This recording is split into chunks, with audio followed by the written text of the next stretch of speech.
voice of the Buffs, Mark Johnson. This week in the Buffalo Stampede, what an end to the regular season by the Buffs basketball team. 2 big wins over UCLA and USC. Associate head coach Mike Rohn is going to join us. Also, we'll talk with the lone senior of the Buffs basketball team, Namon Wright.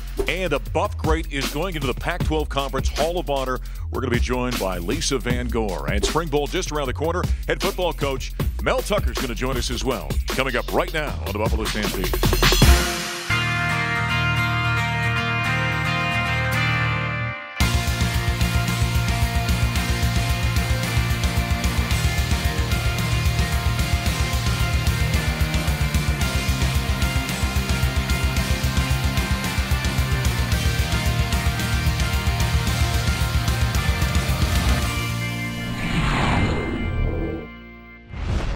Bill, and I'm here high in the Rockies, Boulder. What could be better? And I'm calling out all of you, Buffaloes and Buffettes. Yes, ESPN tonight at the Event Center, UCLA, Colorado, Pac-12 Conference of Champions basketball. Nothing could be finer.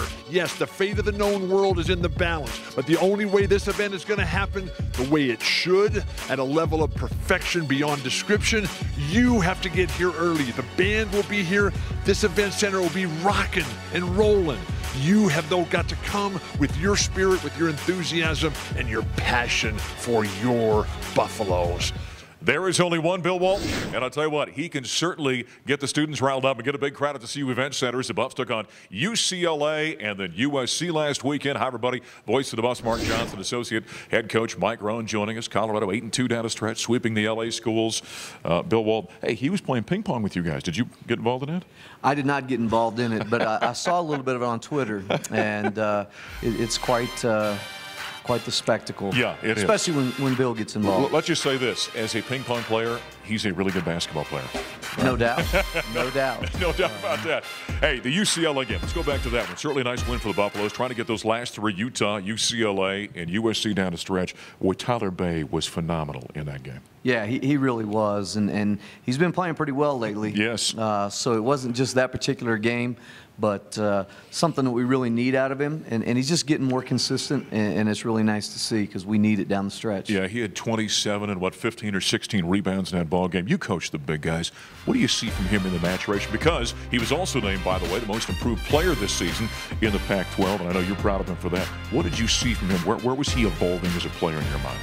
Well, he's evolving in his ability to shoot the ball a little bit, you know, especially from 15 feet. His post moves have evolved a lot. He made some unbelievable finishes. And, you know, he's really good on the baseline. He always has been. Yeah.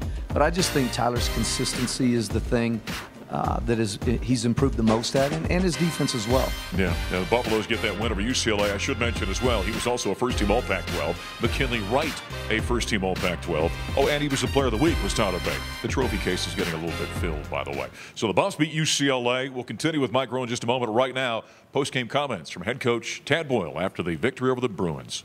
Really good team victory. I thought we played smart basketball. Everybody has to be ready to play and do your part and do your job. All right? But we out-rebounded by 12, and we held them 35%. You defend, you rebound, good things happen to you. Okay, good things happen. And, you know, we said this, about 3-4 weeks ago? We want to be that team, come March, that people don't want to play. And we're becoming that team, all right? And you got to go win games. We went and won that game tonight. So my hat's off to you. Really workmanlike effort. You guys, I'm really proud of you. You heard what he said? Yes, sir. You coming for that spot, baby?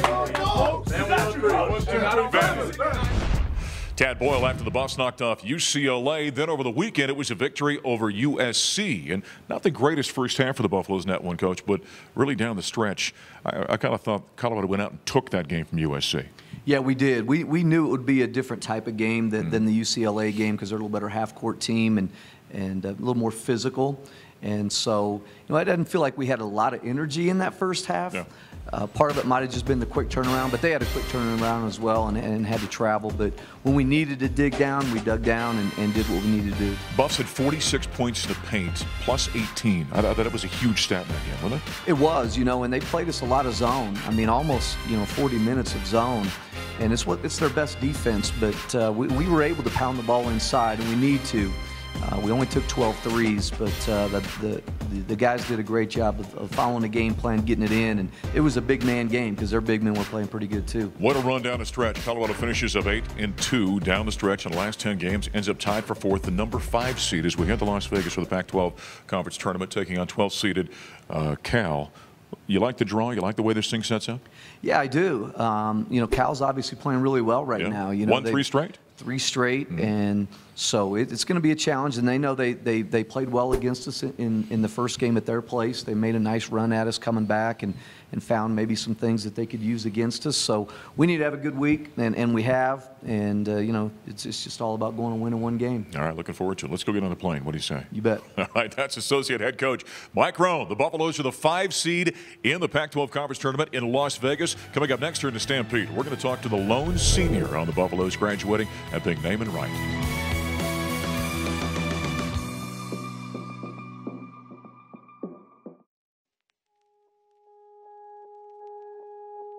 We want the game fast for us. We want the game slow for them. Okay? Play a really smart game, guys. It's going to be an emotional game for both teams. We play smart. Be ready to offensive rebound. They will not box you out. So go get it. Okay? Do your job. Guys, let's go do this. Come on.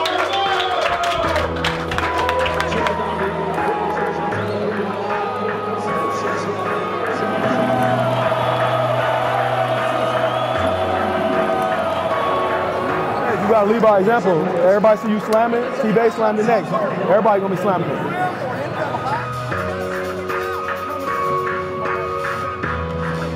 Hey, the second half, this is what we gonna win. The second half, let's go. Keep our heads up. Shot doesn't go in, get it back on D. Make a turnover, get it back on D. Do not let your offense affect your defense. We gotta dial in defensively. It's a simple game, guys, and this is not about X's and O's. It's about going out and playing with some energy and effort, okay, and get your heads up. You make a mistake, play through it. Don't put your heads down, okay? But we got 20 minutes to figure it out. Let's go! Let's go!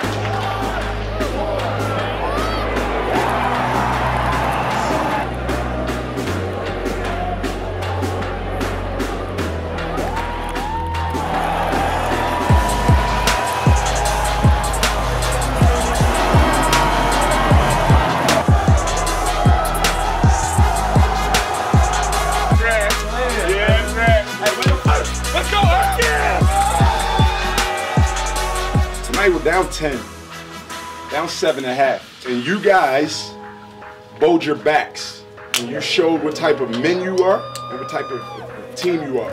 And going to Vegas, I swear, it's defense, rebounding, and energy.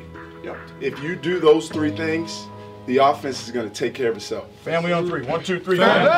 Well, great images of the Buffaloes' season-ending regular season win over USC as they wrap up the year on a 3-game winning streak, winning 8 of 10. Voice of the Bus, Mark Johnson, back here at the event center. Namon Wright, the lone senior for the Colorado Buffaloes. Before we get talking about you and 2 old fellows just reminisce here for a little while, how about the way this Bus team has been playing down the stretch? Absolutely. They're starting to figure it out, and if they continue to do that, bright things will be in their future. Now, how tough has this been for you? Played 14 games, and you got the foot injury. And that kind of puts you on the shelf for the end of your last season here. How tough has that been for you? Well, it's been really tough. I was hurt in the summer, so I've been hurt before season started. Preseason, yeah. I've been hurt since the summer. So I've been playing through it, or I was playing through it, and it was really tough just not being able to be there for my teammates when they needed for me, or just have the dominance of a senior leader. Yeah. So that's just sucks that you can't put your footprint on the team and. You want to be a part of the winning, so it's also awesome that we're starting to win, and my guys got my back. I know when Namon sat down, he looked at me and said, last time we did this, I was killing it. I mean, you were really playing fantastic when he went down. Yeah, huh? Absolutely, because how it works is the first game of the season, I wasn't too beat up, my foot wasn't really sore, so I feel like I played well. Second game of the season, all I could think about was my foot. Yeah. So you can only imagine as the time goes down, it got worse and worse, and eventually it was just time to. What have you witnessed with this team? We talk about them winning 8 of 10 down the stretch here. By the way, that's the second best 10-game stretch to end the season since 1962 when they went 9-1. So they play great basketball. What have you seen from this team? I've just seen guys grow up. We got guys that want to lead. It's a togetherness to this team. and just a balance. We got one of the best point guards in the league, if not the. We got a balance in Tyler and Evan and Lucas. You know, you can't ask for anything better from a shooting four-man, a big finisher down low, and a athletic four-man. Sure. So, you know, we got all those things, and Deshaun and Shane are playing marvelous. So, you know, everybody down the stretch, everybody's starting to become a lot more mature and figuring each other out. Yeah, Buffaloes end up with 19 wins here in the regular season, 10-8, I should say, in Pac-12 conference play. The 6th time in 9 years Tadpole's been here. His Buffs have finished 500 or better in league play. We mentioned the lone senior for the Buffaloes. We followed him around and got the behind-the-scenes story on senior day for Namon Wright. Guys, hey, senior day, we got one senior who can't play. Okay, we talk about playing for each other and playing for the guy that you're right about that. Let's go play for Namon today. Yeah. 1, 2, 3. Let's go. California native from Los Angeles, number 13, Namon Wright. Tonight was my senior night. My last game playing in Colorado, playing in college. We won. We beat the USC, who was pretty much our in-season rivals this past 2 years. It was awesome having the intro and the ceremony. You know, it just brought back a lot of memories, the fun times I had on the court with my teammates when they showed the highlights. So that was really awesome, and I really appreciated that. Namon, he's been huge for us. He's been a senior leader, something that we needed. You know, he motivates us each and every day, tells us how good we are. Hey, let's go, right? Turn up, boy. When I talk to my teammates on court, I'm just making sure I could be an extra voice, basically an extra defender out there for my teammates. Who's down there? Hey, y'all got a rebound. Hey, we here. Let's go, T-Bay. You know, I give them a different type of perspective and give them compliments and also try to give them feedback on how I think they could be doing better. Hey, one. Let's go. Come on, man. Playing with him has been amazing. And, you know, just wish him the best of luck. You know, we're happy we got this win for him. Thank you to all the Colorado fans. I really appreciate you. Thank you for supporting me. Go Buffs. Well, it's kind of fun stuff watching the senior on the final day. What do you think about your time here? You transfer, you start off in Missouri, obviously, transfer here, have to sit out the year, have 2 years of playing, 44 games, 9 points, 3 rebounds per contest. What do you think about?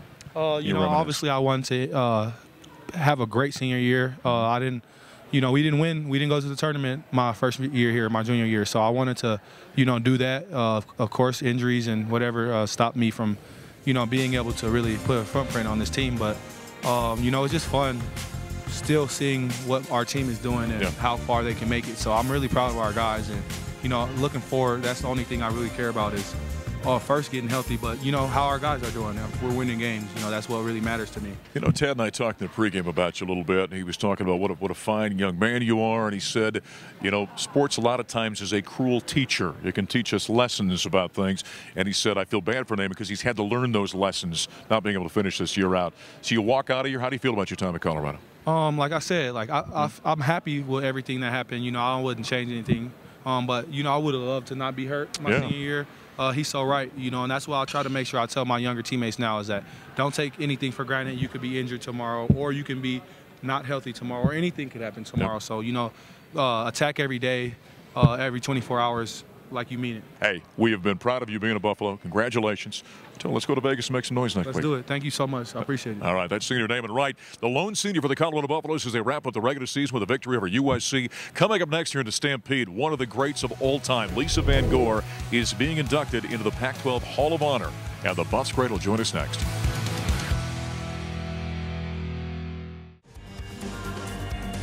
Kennedy Leonard did not want this to be her last game as a Buff. She finds Annika Jank there. Colorado within 9. Shocking that Arizona State didn't score for the first 7 minutes of the third quarter. And that opened things up for the Buffs. There's Leonard driving and finishing to get Colorado within 5. And how about Alexis Robinson? Well, I think what you saw Colorado can bring when they're healthy and when they're rolling. And Alexis Robinson brought it big time in that third quarter. 12 points alone in this frame, and she really got things rolling for Colorado. Look at the reaction. Welcome back to the Buffalo Stampede. We're here at the CU Event Center. Voice of the Buffs, Mark Johnson. We had some images from the Buffs' loss in the opening round of the Pac-12 Conference Tournament. Lisa Van Goor joining us. Greatest Buff ever in women's basketball. And now she's going into the Hall of Honor in the Pac-12. That's quite an honor when that kind of thing happens, even though you didn't play in the Pac-10/Pac-12. I know. I can't even imagine. It became real today when I was watching the CU women's game, and I saw my name roll across the bottom. I'm like, this cannot be. Yeah. It's a huge honor. You know, just to put this in context, this is the only player in Colorado history, men's or women's, 2,000 points, 1,000 rebounds. When you look back at your career, what stands out to you? You know what? Just playing here at the Coors Event Center, how special this university is, and how cool it was to play on this court, and never lose a home game for 3 years. I mean, that's what was the most special about playing at this university. Never lost a home game in 3 years in this court. The 3 years that Sox coached us, and we beat Tennessee, and so those are the best memories. Is playing here. When I say to you, and the name is on the court right behind it, when I say Sox Wolstead, what comes to mind for you? You know, he was the glue that kept my teammates together and kept my teammates coming back every single year. I mean, we had such a close-knit team, and it was because of Sox. And he let us have fun. Basketball was a lot of fun playing for Sox, that's for sure. Very entertaining. What was his best quality as a coach? You know, I think just he brought to the table just being, a family guy. It was like a big family. We scrimmaged against his sons and their friends. I mean, it was just one big family. Yeah. She's going into the Hall of Honor in the Pac-12. 1 of 12, by the way, going in next week in Las Vegas in the Pac-12 Conference Tournament. We'll continue with Lisa Van Goor. Right now we look back at the Buffs' loss in Vegas in women's basketball. Colorado looking to push. How did she feed that one in? Assist number 4 for Kennedy Leonard, and she's now the all-time leader in assists for Colorado. I really liked my career here. Obviously, I feel like it was super short. Like I remember just yesterday, I was a freshman, and now I'm a senior and about to graduate. So that's almost kind of scary how fast it goes. I think also just the experiences that I've had. I might not have made every single postseason, but relationships that I've been able to make, and going to Italy and Texas is a lot different than this. It doesn't have mountains and stuff like that. So I think just the people here and everybody who's involved in CU athletics are really special, and they'll hold a really, really important place in my heart for, as long as I'm around. Buff's going to find somebody to get hot. 3 and away. Big Lex, yeah. Congratulations. Big Lex has crossed the 1,000-point threshold for her career. It flew by. It definitely flew by. I mean, I think about the day. I think about my freshman year playing in Washington for the first time, and just all the memories I made with my teammates and stuff like that. Like, I can vividly remember, a lot of great times with my teammates. So. It's definitely been hitting me this week, hit me pretty hard, but I'm really just trying to stay up being positive, because in the end it was a positive, great experience, so I'm just moving on to the next chapter. Hopefully that's positive as well. So. Well, the women get knocked out in the opening round of the Pac-12 Conference Tournament in Las Vegas. Next week, Lisa Van Goor is going to be inducted into the Hall of Honor in the Pac-12. You look at the class. Dick Fosbury flopped for you high jumpers out there. Ronnie Lott. Ann Murray going in the same time you are. I mean, or Ann Meyer, I should say. Amazing class. And Ann Myers was somebody that I looked up to when I started. I started really when I was in high school. So Ann was a big time star. So she was a role model for us. I'm sure she hates me saying that, but and then I played. She signed an NBA contract, for goodness sakes. I know. I mean, she gave us all hope, and that there was a future in women's basketball. Bev Smith, I played against, when she was at Oregon, and when she played on the Canadian national team, I got to play against her representing the United States. So it was, there's some pretty high quality people. And I say Ann Murray, Canadian country singers, by the way. I'm not sure what I'm thinking about. How the sport has changed. You think about when you were playing. We just saw the highlights from Vegas, the women's tournament. How the sport has changed. I mean, do you ever imagine? I think across the board, it's much more athletic than it ever was. We were ahead of our time. We grew up having to play against guys. If we wanted competition, we had to play against guys. So now, it's sort of across the board. The athletic ability is amazing. Neil Welk, our good friend, CUBuffs.com, has told me, he said if there's any past Buff that can play today, you were the one he picked. I don't know what my knees would say about that, but I think he was talking a younger Lisa Van Goor would have played today. Okay.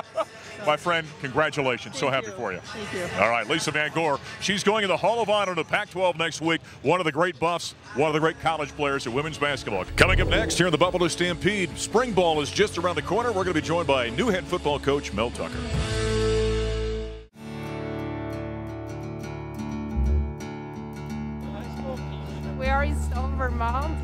It's Friday and it's NCAA Championships. Like approximately 10 guys all together, at least till the last lap. I ended up at 4th place. Yeah, Oliver was a great teammate for us, and you know, Oliver worked out well for us. Some of them were, you know, more or less happy with their races, but overall, I think as a team we did well. Today was the last day and the slalom race for the Alpiners. We didn't have anything to lose. We were going out as hard as we could. Turned out pretty well, I think, for Buffs. We had a tough first run, but I think the girls really pulled it out second run, and the guys all finished, so it's a good day. Steph Black breaking over onto the final pitch. We end up in a place, we didn't come here for 3rd place, but again, it's good effort on all sides. I think we have some misfortune with guys, definitely think to go over and think what we've done and it could be better. Well, congratulations to the CU ski team finishing 3rd in the national championships in Vermont last week. Voice of the Buffs, Mark Johnson. With that wrapping up, spring football's just around the corner. New head coach Mel Tucker joining us. Have you been out skiing yet? I have not been out skiing. Do you want to go out skiing? No, I do not. He will not be skiing for Richard Roko's team, by the way. But you will be coaching spring ball. That's got to be exciting to finally get that underway next Monday. Yeah, I'm really excited to start coaching. I've been doing a lot of things other than coaching, but I think coaching is what I do best, and I'm looking forward to getting started. You know, I've talked to other guys who have ascended to the top spot with a program, and they've said kind of a similar kind of thing, that you know, when you're the head guy, you're really not coaching. You're kind of coaching the coaches and being a CEO. So that does change things a little bit, doesn't it? Yeah, it changes things a little bit. And it's been fun, coaching the coaches and meeting a lot of the people in Boulder and the CU family. But I'm really looking forward to getting on the grass. I bet. Now, you did hit the ground running. I mean, I'd imagine your head's been spinning. It's been recruiting, getting out, fundraising, and all the different things the coaches have to do. And so when you get out there, how do you approach this first spring set of practices for you? Is it implementing systems? Is it kind of working on culture? How do you approach that? It's kind of all of the above. We're going to put our system in. We're not going to put everything in. I told the coaches I want to make sure I know after 15 practices who can play football. Sure. You know, I want to know who can play. You know, who can do what. You know, where we are, and that way we'll know what we need to do in the summer and fall camp. And we hear that all the time, but I think there's got to be a lot of truth in it, doesn't it, Mel? I mean, these guys have been in certain levels of this program before you got here.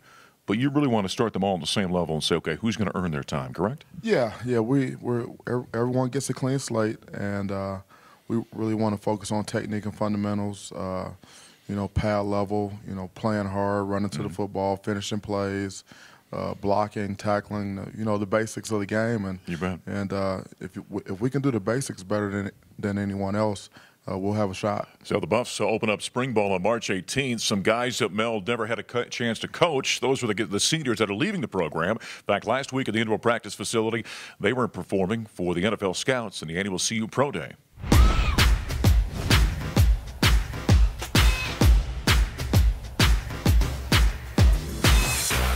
We're out here doing our Pro Day with all the scouts around, and you know, we've been working out for 2 months pretty much, training for this, and so we let everything out today and put up some pretty good numbers. Everybody pretty much did well. Everybody PR'd. That's what we all wanted to do, so this is the day to do it. So we pretty much all did our stuff, and yeah, you know, we're just out here having a good time. It's big pro day. My boys came out here, they worked hard 8 weeks, and now they finally put it together. Just a little bit extra motivation, so hopefully I get this day soon. For the future, you know, I just want to be on the team just so I can prove myself, and I hope my combine and pro day just shows that I'm a great athlete. You know, if I make a team, that I'll put in the work to stay on the team, make a 53-man roster, just like every other guy here that I've been working out with and training with for the past 2 months. So we're just ready to get to the next level, be a professional. That's all we want to be. Boy, some impressive performances at that CU Pro Day at the indoor practice facility. I guess those aren't guys that you coach, but they're still Buffs, and you're the head coach of the Buffs of the Year guys. Yeah, they're my guys, and they did a great job. Yeah. There were a lot of scouts there. I think we had at least I think it was 33 scouts there, and at least one GM, and the guys performed well, and I was very excited for them. Hey, by the way, this guy's been showing up at every CU basketball game recently. Of course, Ted Boylstein's on the way to the Pac-12 Conference Tournament. He was serving Chick-fil-A to the student section here for the UCLA game. It's been kind of exciting watching that team down the stretch. Yeah, I love this team. I mean, Coach Boyle's done a great job developing his guys. It's a young team. I think they maybe have one senior, and I think they maybe rotate maybe 7 guys, 8 guys at the most, and they've really developed, and they're hot right now, and they're fun to watch. I've been telling McKinley Wright for the last couple of years, he looks like a defensive back to me, doesn't he? Huh? He does. He does look like a DB, but he looks like a pretty damn good point guard as well. He is really good. Hey, as you've gotten to know the guys on your roster, what's the thing that has kind of stuck with you, or what's the impression you've gotten from the guys that you have in your roster going into 2019? Very hungry guys, a great group of guys, high character guys. Yes, sir, no, sir. They do everything we ask them to do. They do it 100 miles an hour. It's a fun group to be around. I really like this team. When you get to the spring game on April 27th, what's your objective going into a game like that? Is it more another practice? Is it actually playing a game? Is it showcasing? Just trying not to get hurt? What do you look at when you get to that spring game? No, I want to play a game, and I want it to be competitive as possible. You only get so many chances in college football to put guys in those situations where it's game-like. You don't have preseason games like you have in the NFL, Yeah. so I think you have to take advantage of those scrimmage opportunities. All right. Well, I know you're chomping on the bit. Good luck when you get out there on the field once you get with your players. All right. Thank you. Appreciate All right. it. That's head football coach Mel Tucker as the Buffaloes get spring ball underway March 18th. And don't forget that spring game, April 27th at Folsom Field. As we put a wrap this week in the Buffalo Stampede, I'm voice of the Buffs, Mark Johnson. We'll talk to you next time.